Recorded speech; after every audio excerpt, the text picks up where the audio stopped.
Alhamdulillah, wassalatu wassalamu ala rasulillah Sayyidina wa maulana Muhammad ibn Abdillah wa ala alihi wa sahbihi wa man tabi'ahu wa mawalah. Ashhadu an la ilaha illallah wahdahu la sharika lah wa ashhadu anna sayyidana Muhammadan abduhu wa rasuluhu la nabiyya ba'dah. Allahumma salli ala sayyidina Muhammadin an-nabiyil ummi wa ala alihi wa sahbihi wa barik wa sallim. Qala Allah Ta'ala fil Qur'anil 'azim wa huwa asdaqul qailin. A'udzu billahi minasy syaithanir rajim. Ya ayyuhalladzina amanu taqullaha haqqa tuqatih wa la tamutunna illa wa antum muslimun. Wa qala ta'ala fi ayatin ukhra.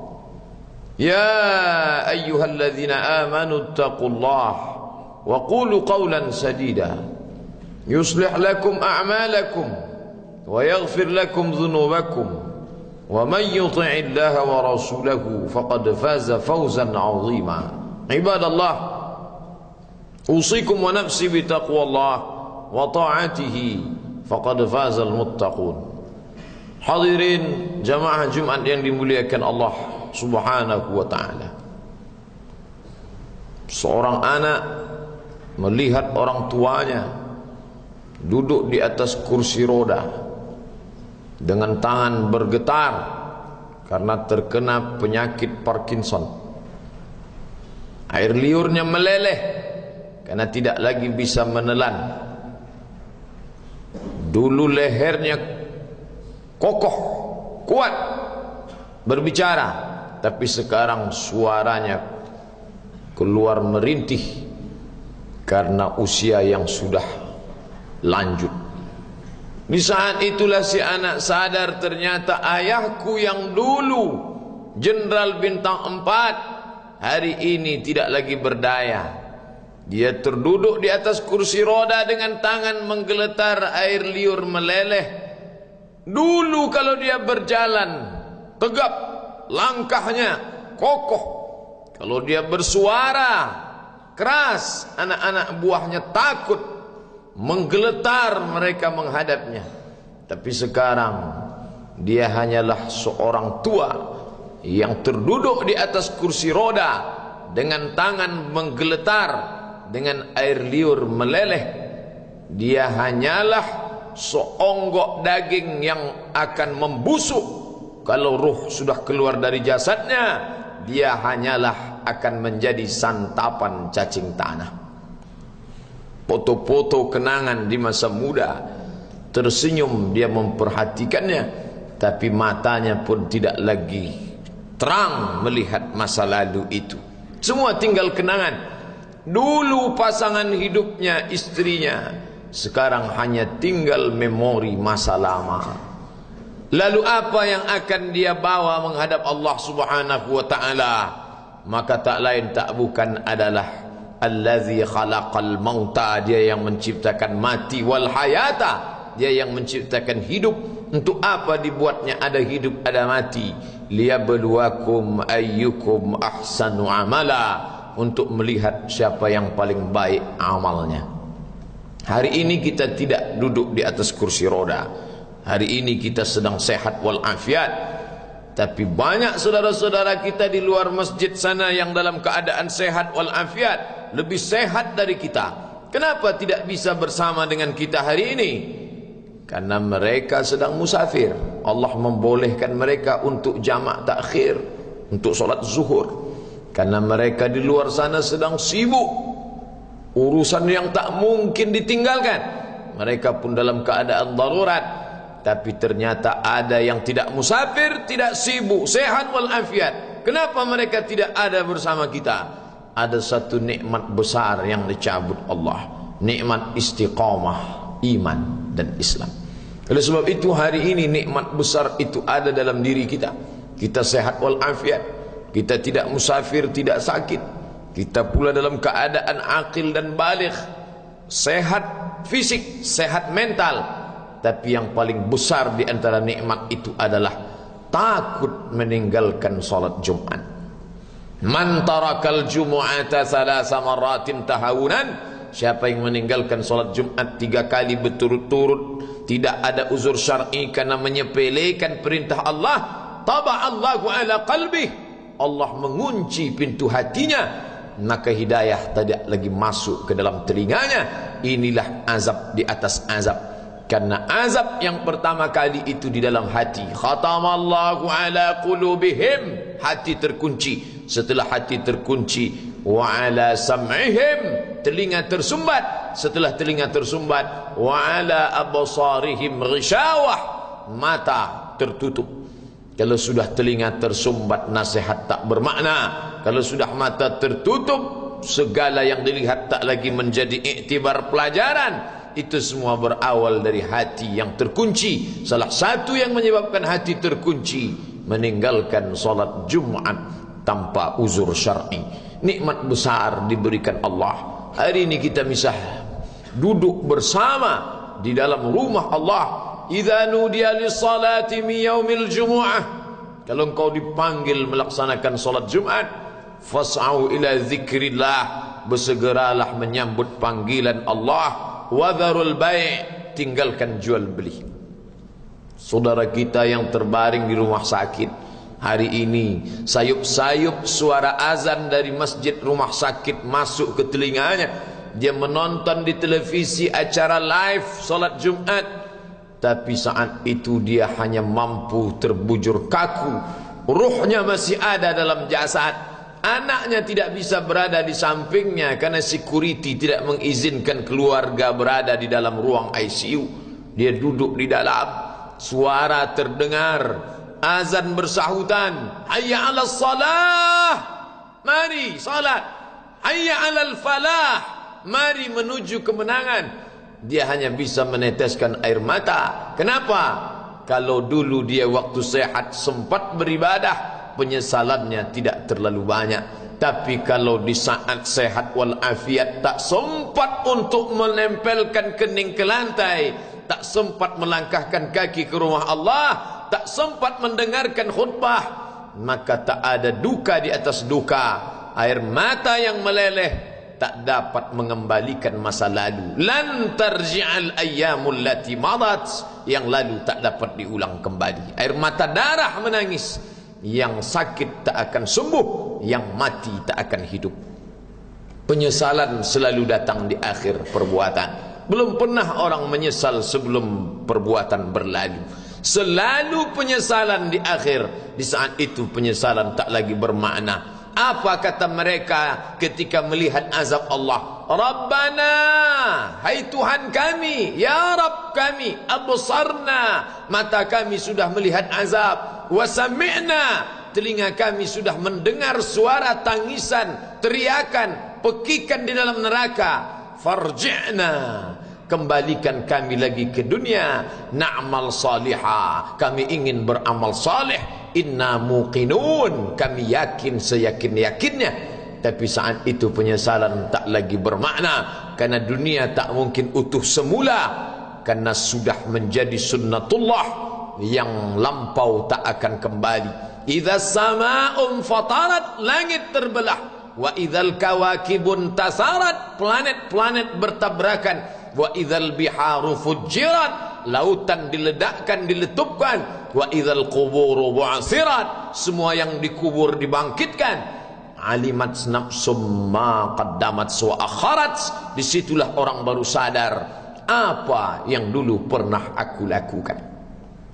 Wa qadimna ila ma amilu min amalin, semua amal mereka kami tunjukkan, kami datangkan. Ini amalmu, ini infakmu, ini wakafmu, ini sedekahmu, ini salawatmu, ini bacaan Qur'anmu, ini zikirmu. Tersenyum mata melihat amal. Faman ya'mal mithqala dzarratin khairan yarah. Tapi jangan lupa, apakah yang dosa-dosa itu dilupakan begitu saja? Yang buruk pun akan nampak juga. Faman ya'mal mithqala dzarratin syarran, sebesar ujung rambut, sebesar telapak kaki semut yang hitam, di atas batu yang hitam, di tengah malam yang kelam, di dalam samudra yang gelap, akan ditampakkan juga pada hari itu. Yauma tublas sarair, segala rahasia ditunjukkan, dan mata akan melihat dengan penglihatan yang nyata. Mulut tidak lagi bisa menjawab. Al-yawma nakhtimu ala afwahihim. Hari itu mulut kami kunci, karena mulut itu yang dulu pandai mencari-cari alasan, bersilat lidah, maka hari itu lidah dikunci. Wa tukallimuna aydihim, tangan mereka kami buat bicara. Wa tashhadu arjuluhum, kaki bersaksi. Apa yang akan dibicarakan tangan, apa yang akan dipersaksikan kaki. Bima kanu yaksibun, semua yang pernah dilakukan di masa yang lalu. Berapa atasanmu sanggup memberi gaji sehingga begitu enteng kau tinggalkan solatmu? Apa yang dijanjikan istrimu sehingga begitu enteng kau berikan yang haram, hanya rayuan sesaat, padahal dia pun akan meninggalkanmu sebelum masa tua tiba. Apa yang dijanjikan anak-anakmu? Ayah, kami akan menjagamu di hari tuamu nanti, maka berikan kami yang kami inginkan. Belikan kami rumah yang besar, belikan kami kendaraan yang mewah. Nanti setelah hari tua kami akan menjagamu, kata mereka. Tapi setelah kita tua, dosa-dosa begitu banyak terkumpul, mereka pun meninggalkan kita di panti jompo yang penuh dengan kesunyian, hening, sepi.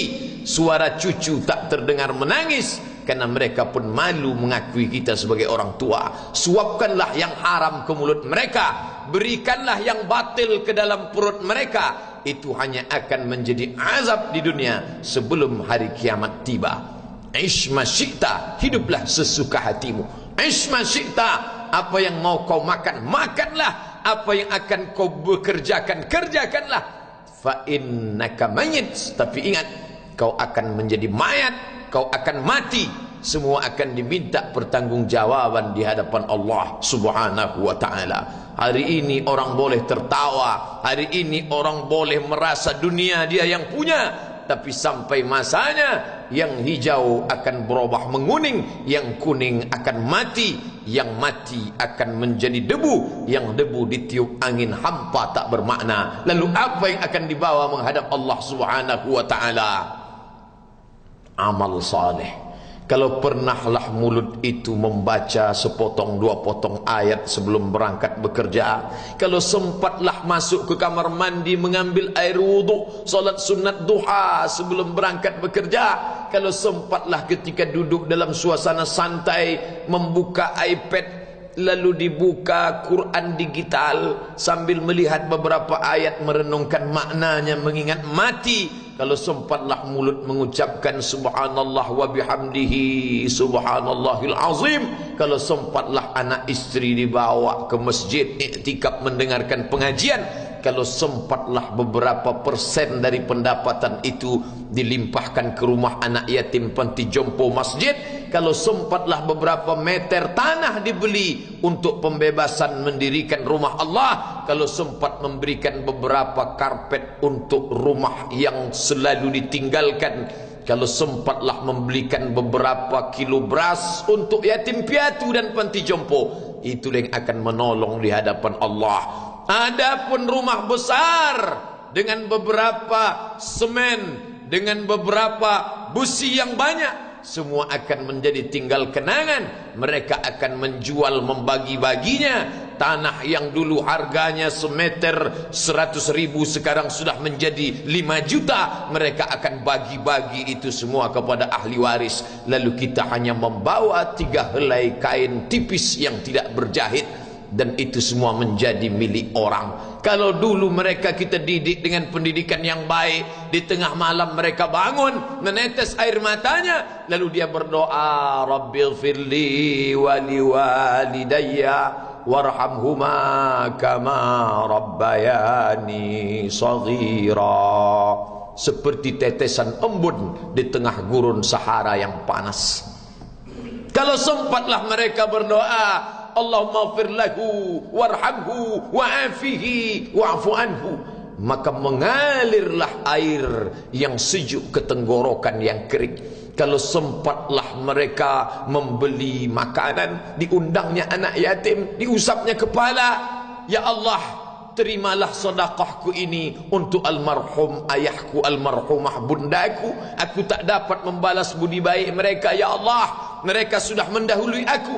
Maka akan mengalirlah itu sebagai perlipur lara di tengah alam barzah sementara kiamat tiba.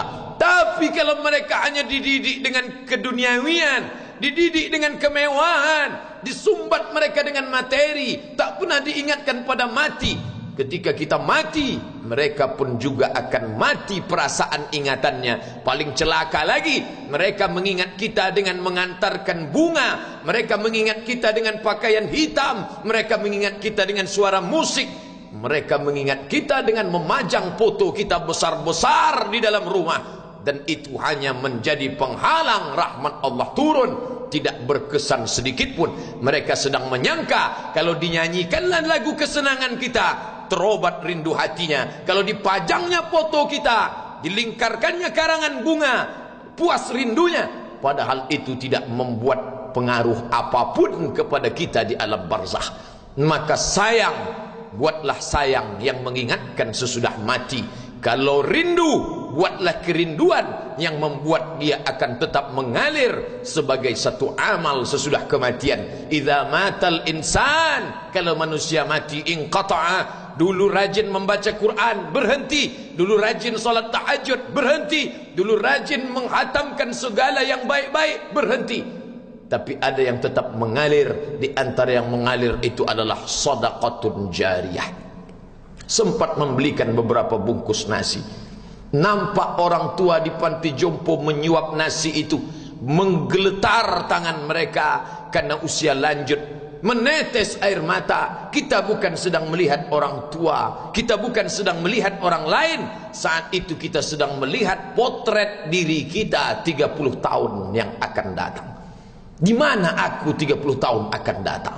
Surga, kenikmatan yang luar biasa. Tapi dia tidak akan dimasuki oleh orang yang biasa-biasa. Solat biasa, baca Quran biasa, zikir biasa, untuk mendapatkan yang luar biasa. Maka itu bukan perimbangan ibadah yang fair. Hanya dengan solat wajib biasa, hanya dengan baca Quran biasa, hanya dengan zikir biasa, hanya dengan sedekah biasa, berharap akan masuk ke dalam surga yang luar biasa. Maka sungguh bukan suatu perimbangan, perniagaan yang seimbang antara makhluk dengan Khalik Allah subhanahu wa ta'ala. Khutbah Jumat ini kembali mengingat kita, mengajak merenung bersama. Kita ini mau kemana? Di sini untuk apa? Yang kita bawa menghadap Allah itu apa? Apakah nama, jabatan, kebesaran, harta benda ikut menghadap Allah? Tidak. Dia akan tinggal menjadi puing-puing kenangan. Yang akan dibawa adalah amal saleh. Makanya kita selalu berdoa selesai wudu, Allahumma ja'alni minat tawabin waj'alni minal mutatahhirin. Ditutup dengan waj'alni min ibadikas salihin. Karena orang yang saleh lah yang selamat dari kerugian, yang lain rugi. Innal insan, semua manusia lafi khusrin, rugi. Yang kaya rugi, yang punya kuasa rugi, yang ganteng rugi, yang punya anak rugi, yang punya istri rugi. Tapi ada yang beruntung, illallazina amanu, kecuali yang beriman, wa amilus salihati, dan beramal saleh. Itulah orang yang beruntung, karena dia akan hidup dalam kehidupan yang kekal abadi, membawa iman dan amal salehnya. Kalau sampai hari ini masih bersemayam di dalam diri kita, mari kita jaga dan kita berharap kepada Allah husnuzan. Allah menutup usia kita ini dengan husnul khatimah. Ketika itulah malaikat datang memanggil, menyambut, ya ayyatuhan nafsul mutmainnah, wahai jiwa yang tenang, irji'i ila rabbiki, kembalilah engkau kepada Tuhan Rabbmu, radiyatan mardiyah, engkau ridha kepada Allah, Allah pun ridha menerima engkau sebagai hambanya. Fadkhuli fi ibadi, masuklah engkau ke dalam golongan hambaku. Wadkhuli jannati, masuklah engkau ke dalam surgaku. Saat itu ruh keluar dari badan seperti tetesan air di hujung daun yang lembut menetes. Barakallahu li wa lakum fil Qur'anil azim wa nafa'ani wa iyyakum بما فيه من الآية والذكر الحكيم وتقبل مني ومنكم تلاوته إنه هو الغفور الرحيم. الحمد لله رب العالمين والصلاة والسلام على أشرف الخلق أجمعين سيدنا ومولانا محمد وعلى آله وصحبه ومن تبعه إلى يوم الدين. أشهد أن لا إله إلا الله وحده لا شريك له وأشهد أن سيدنا محمدا عبده ورسوله لا نبي بعده. اللهم صل على سيدنا محمد وعلى آل محمد كما صليت على إبراهيم وعلى آل إبراهيم إنك حميد مجيد. اللهم بارك على محمد وعلى آل محمد كما باركت على إبراهيم وعلى آل إبراهيم إنك حميد مجيد. قال الله تعالى في القرآن العظيم وهو أصدق القائلين أعوذ بالله من الشيطان الرجيم بسم الله الرحمن الرحيم والعصر إن الإنسان لفي خسر إلا الذين آمنوا وعملوا الصالحات وتواصوا بالحق وتواصوا بالصبر. وقال تعالى في آية أخرى إن الله وملائكته يصلون على النبي يا أيها الذين آمنوا صلوا عليه وسلموا تسليما. اللهم اغفر للمسلمين والمسلمات والمؤمنين والمؤمنات الأحياء منهم والأموات برحمتك يا أرحم الراحمين. اللهم أعز الإسلام والمسلمين واخذل الكفرة والمشركين ودمر أعداءك أعداء الدين. اللهم انصر إخواننا المجاهدين المظلومين في سوريا وفي مصر وفي روهينيا وفي كل مكان ومن مشارق الأرض إلى مغاربها. لا تدع لنا ذنبا إلا غفرته ولا هما إلا فرجته ولا دينا إلا قضيته ولا مريضا إلا شفيته ولا ميتا إلا رحمته ولا حاجة من حوائج الدنيا والآخرة لك رضا ولنا فيها صلاح إلا قضيتها ويسرتها يا أكرم الأكرمين. عباد الله أوصيكم ونفسي بتقوى الله وطاعته فقد فاز المتقون. إن الله يأمر بالعدل والإحسان وإيتاء ذي القربى وينهى عن الفحشاء والمنكر والبغي يعظكم لعلكم تذكرون. فاذكروا الله العظيم يذكركم واسألوه من فضله يعطكم ولذكر الله أكبر والله يعلم ما تصنعون. أقم الصلاة.